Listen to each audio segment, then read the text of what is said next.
Hello and welcome back to another in-depth weather video. Today we are not talking about the current system because I talked about it yesterday, but an interesting development with two systems.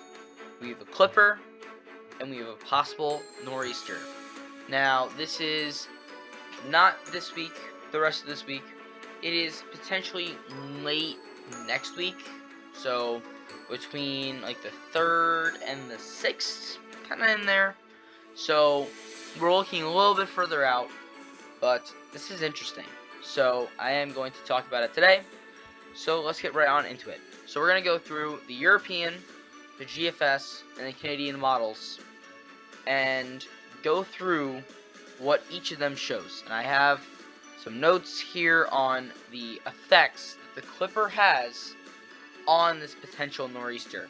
So let's get it right on into it. So our Clipper moves through the Rockies right here. Boom. So quick shot of snow for the Rockies and parts of the plains, moves up into the northeast. Now in the European model, it shows a weak, non-definite low pressure Clipper, and that results in obviously no low pressure, so all this cold air gets trapped up in Canada, and the possible nor'easter is weak, off the coast, and primarily rain.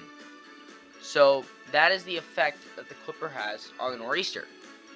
Now the GFS shows the opposite. So it has this Clipper system coming into the Rockies, quick shot of snow, but not as much as in the European model. Has this system develop in through the Ohio River Valley, potentially with some snowflakes on the back end. And we have a strong Clipper moving through the Ontario-Quebec border, 1,004 millibars, which is, for a Clipper system, fairly strong. And now this is going to pull in some more of that colder air. It's further to the south and east. And that continues, so when we have this nor'easter starting to form, you already have that snowy aspect. A low pressure's off the coast, it'll draw in that cold air even further, and look at that.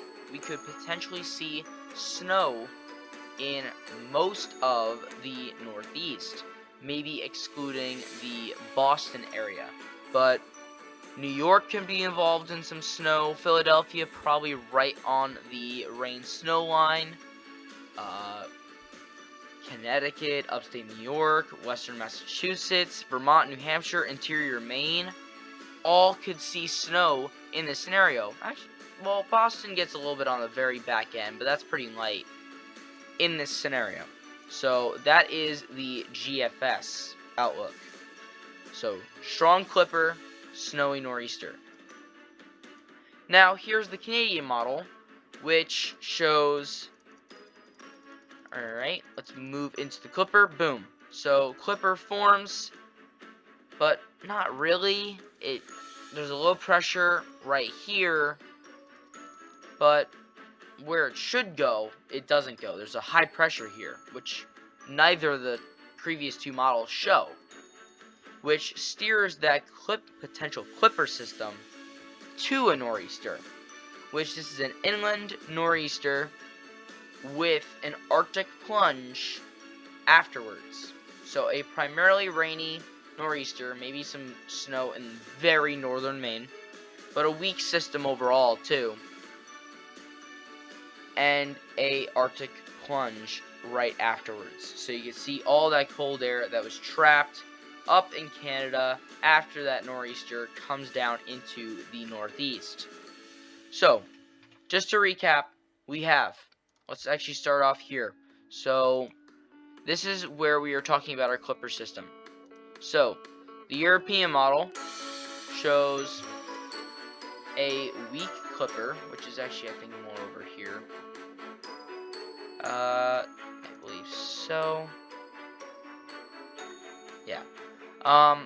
So the European model shows a weaker Clipper and a weak rainy nor'easter. The GFS shows a strong clipper and a stronger but snowy nor'easter. And the Canadian model shows no clipper and a primarily rainy nor'easter with an Arctic plunge afterwards.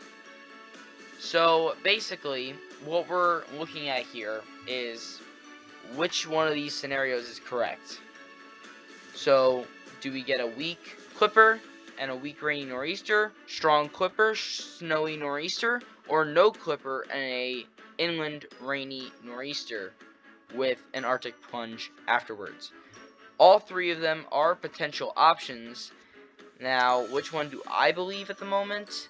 I don't know. Obviously, you know, I'm a snow lover, so I would love to see some snow and a winter storm being named. But in all fairness, the European model is usually more accurate. But we have to see. It's plenty far out, so let's kind of balance everything right now and just keep this in our back pocket. But that is all I have for today. If you enjoyed this video, consider leaving a like, subscribing, and hitting the bell. But that's all I have for today. Thank you guys for watching. I'll see you guys next time.